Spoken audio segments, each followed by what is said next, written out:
email sent December 11th, 2013. Email frankietheminor2001@yahoo.com. Subject: Entity 303 information. Message: Hi Speed. My name is Frankie.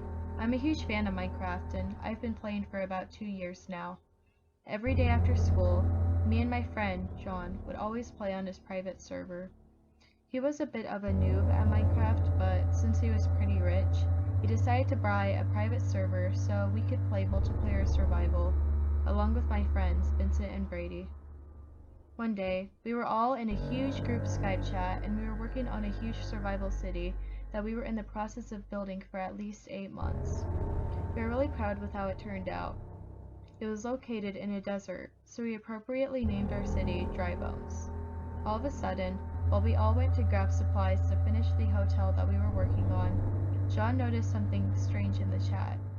The only plugins that we had on the server were Essentials, along with some plugin that Brady found called Social Spy. Thanks to Social Spy, it seems that someone named player.number303 used the command stop. Now, John suffers from major anxiety.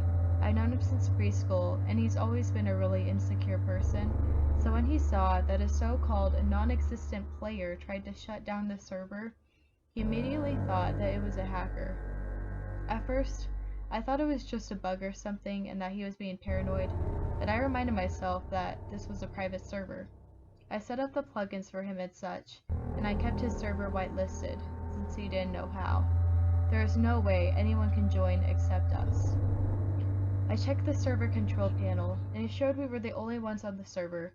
I was getting a bit confused. We all decided to just ignore it and continue on with our survival. It's about 20 minutes in, and I'm walking with Vincent to the nearest forest to grab wood, which wasn't very near at all. All of a sudden, we see a white figure in the distance of the desert. It appeared to be in the model of some type of ghostly figure, with what I could barely make out as red eyes. I quickly took a screenshot and ran after it. For some reason, Vincent's player just stood still. I assume it's just lag, but he's not even speaking on the Skype call. I check Skype and ask if he's still online. No answer. He's not even on the Skype call. By now, Brady is just ignoring us and concentrating on the hotel, and John is freaking out. I can hear the shakiness of his voice. Anyhow, I open up Minecraft again to see that the white figure disappeared, and Vincent disconnected from the server. I try calling him on my phone, but no answer. It goes straight to voicemail. I try texting him, but the texts don't deliver. John's getting worried to the point where it sounds like he's about to cry. Brady isn't even listening to us. He's not aware of the situation at all. I finally get his attention, and he finally realizes how peculiar this situation is. He teleports to me and helps me search for the white figure. Now, John's hysterically crying, thinking that the hacker killed Vincent IRL or something. Suddenly, my screen starts glitching. It's not normal for Minecraft to bug out like that. It looked like it was corrupted or something. If that's not bad enough, the chat starts spamming, object successfully summoned by player number 303. I look at the Skype chat and realize that someone has joined the call. It does not have a username, nor did we get any notification of someone getting added to the call. John's just watching all this happen. His voice is shaking, and I can hear him sniffling. Honestly, I was starting to get a little freaked out myself. Brady seemed to leave the call and disconnect from the server, possibly out of boredom. I'm trying to calm John down, but he simply repeats, "I can't take this. This is too much for me." The anonymous Skype caller finally puts facecam on. It's too dark to see anything. John gets too overwhelmed and leaves the call and server. I don't blame him. If he stayed any longer, he'd probably have a mental breakdown. It's just me and this anonymous player. I ask if there's anyone there. I hear a faint voice saying something like, "Make a wish." It was faint, yet it sounded like a voice changer. I decided to switch on Minecraft to see if the player was there. The chat spams with "file overload" in red text, along with "make a wish" in gray text. I suddenly get poisoned with a potion of blindness. I then lose my ability to move. I can't even turn off my computer or exit out of Minecraft. This player then runs up to me. It seems to have a ghostly skin on, with red eyes and a white parka. The chat then says one more thing. make a wish, and say goodbye to your friends. The Skype call drops, and somehow exits out by itself. Then the player runs up to me and hits me. For some reason, it makes that oof noise that used to exist in beta and earlier. My computer then shuts off. I try to turn it on, but to no avail. I try using my phone, but the internet is down.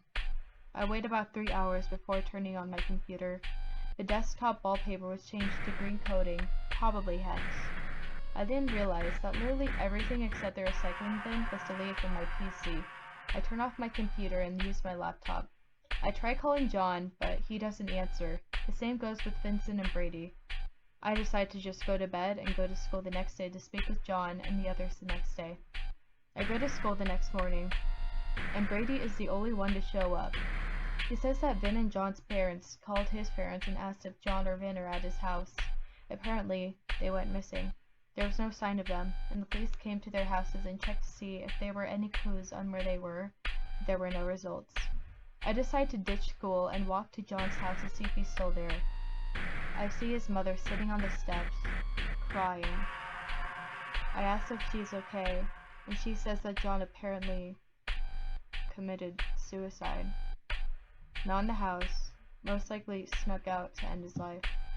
She handed me a piece of paper that she claimed to have been left on John's computer table. I read the note carefully. I can't take this anymore. I can't sleep. I'm afraid he's watching me. I can't live like this knowing that someone is after me, wanting me to die a slow, painful death. I'm sorry, Mom. I love you. I started to cry a bit when I read those last few words. I checked the back of the paper, and written on the corner in a very small text was that familiar phrase, make a wish. After about 20 minutes of comforting John's mother, I leave to go check on Vincent. His dad's car is in the driveway, but no one is home, not even his dad. I sneak in the house, and what do I see in the bathroom? Written on the mirror in red marker are the words, make a wish. That was when I realized that these weren't just coincidences. This was a serious issue. Not just some hacker, but someone who is mentally torturing his victims and causing them to so-called disappear. If you get this email, Speed, and if you ever encounter 303 again, I want you to quickly close out of your Minecraft and shut down your computer. I don't want you to end up like Vincent or John. Please be careful. If I get more information, I'll contact you immediately. Good luck.